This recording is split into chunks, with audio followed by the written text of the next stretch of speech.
He played with Andrew. Oh, I can't say that word. I can't. Oh, shit. Delete the VOD. Okay. I can't say the A word because I don't know how this happened, but there was a clip from my podcast that got posted on Twitter. They all get, bro. They post the clip from my podcast out of context, and then they put a crazy caption. I didn't even mention anyone's name. And the A-word dude's brother commented, hooing me, even though he follows me. Probably unfollow now because I had to, like, you know, show him, like, you can't just, like, who someone when you follow them. That's weird. Anyways, so that was without even saying the A word. So I'm not with that. I'm trying to get out of that weird space, bro. I cannot believe how many times I've been told I was a whore on Twitter recently, ever since the podcast. I am constantly being called a whore by people that hate women and people that are just assuming that because I talked about a sexual experience on my podcast, that means I f everybody. It's crazy. Yeah, I think it's just, I mean, I'm pretty desensitized to it now, but the only part that makes me sad about it is that I feel like there's probably like one person that doesn't keep up with me or whatever that reads it and is like, oh, like a gullible person, you know? But then again, I feel like if you're that gullible to believe those posts, then that's, you know, I probably wouldn't want you in my community anyways. Not that they would, but like these are people that don't watch me. These are people that just throw words around. It's terrible. But yeah, it's been nonstop. Yeah. But I don't know. It was weird. Vocal minority, I don't know what it is, but I think they have amassed this community on Twitter where it's okay to talk like that because you don't get punished. You actually just don't get punished on Twitter for talking like that. Delete Twitter. I still like Twitter. I still like it. A lot of the people I follow, I like to see my friends on there. It's a way, like some posts are funny. I like seeing art posts and arcane posts and stuff, you know. I don't think deleting the app is worth. I don't know. I enjoy my time on Twitter. It's just every once in a while I'll see a post that's like, oh yeah, like there was one clip where this dude, it like went quote unquote viral, but they're like, oh yeah, Valkyrae getting back shots, and it's a clip of me and my ex. Like it was during stream. Like all these clips are on camera and on stream, right? And it's just like my ex like dancing behind me, but he's like humping me from the back. But we have clothes on. I think it was during a cooking stream. But that was with my long-term boyfriend of 5 years. You know what I mean? Like, it's not that serious. And then people see that clip and they're like, oh yeah, what a wow, her innocence is gone. I don't know. It was just crazy. It's just so crazy. But it's like clips like that. Like, it was just a silly moment with my ex, right? Of 5 years. Well, on and off 5 years, but you know what I mean. But yeah. I don't know. So, if you see some of those clips, like some of the podcast clips that are just like, yeah, Valkyrae fucks. She's a I'd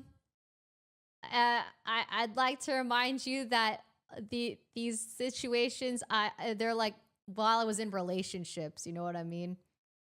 I've dated before, it's true. I've had long relationships. Yep. I have used a dating app before, but that doesn't mean I was every single person and talk, you know? I don't know.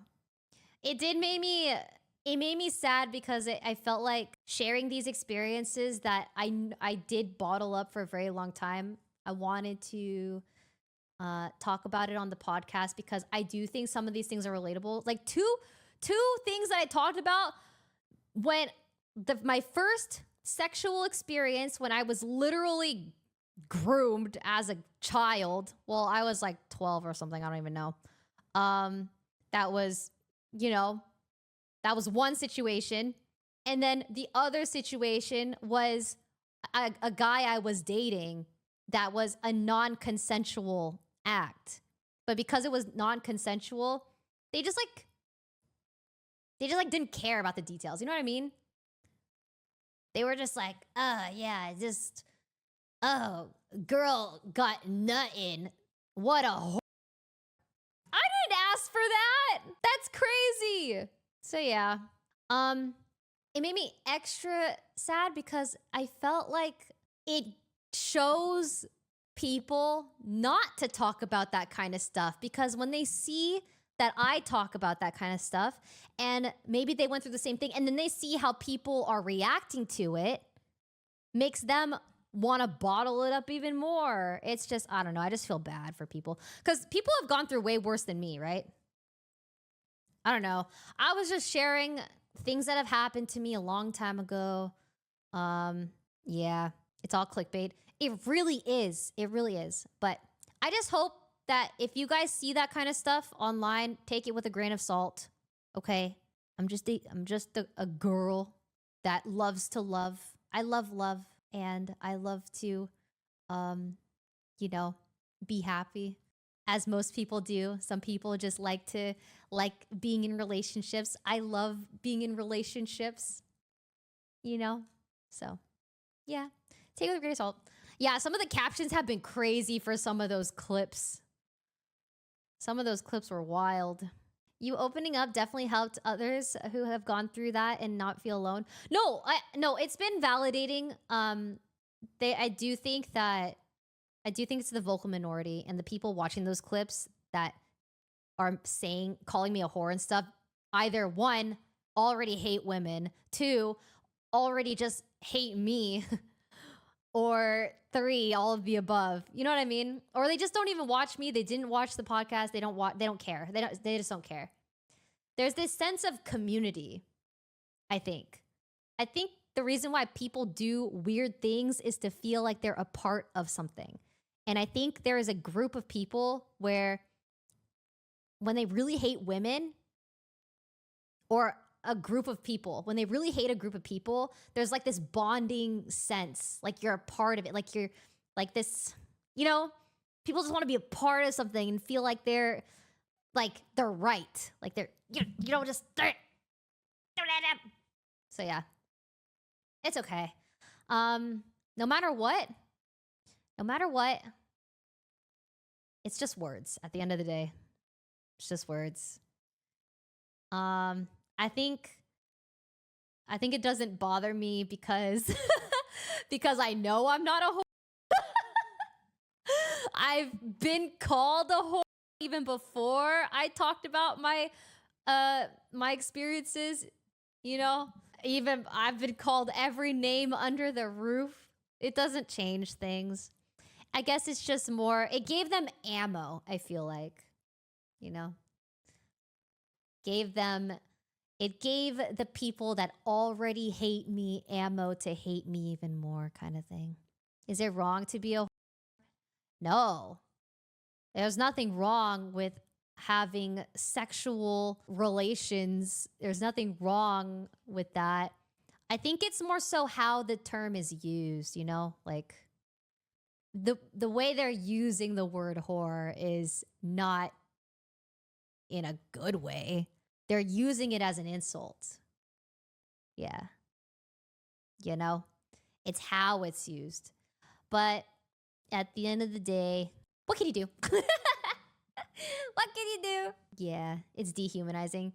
Yeah, it's like, that's another thing. That's another thing I've reflected on in the past year, is that it feels like no matter how much I try to be successful, no matter how hard I try to be powerful in my career, no matter how hard I try to gain respect from my peers, it feels like to some people, it just does, they will never care. Like they will never respect me because I'm a girl, kind of thing. If I make one mistake, I lose all respect kind of thing. So yeah, it's just people that just don't care. Some people just don't care. Some people don't care about I don't know, treating others as equals, really. I don't know. And I realized I really value respect. I do. I value respect so much. I think that's why I try to work really hard, because I love when people look up to me or feel inspired by me, or when they compliment me on something I've achieved. It feels good. Like I feel like I did something. And maybe that derives from family and daddy issues. Maybe that's where I'm looking for validation. I look for validation from my community and my friends and fans and stuff because I never got it growing up. Maybe. I don't know. Probably. I know. I was like, there has to be a reason why I work so much. There has to be a reason. It's gotta be the daddy issues, man. It's gotta be. Save it for the pod. No. I don't think I'll talk about this on the podcast because our next few podcasts are with guests. I feel like when we have guests on the podcast, I want the episode to be all about them, like 100% about the guest. Like for Markiplier's episode that comes out on Sunday, we literally only talked about Mark for an hour and a half. It was awesome.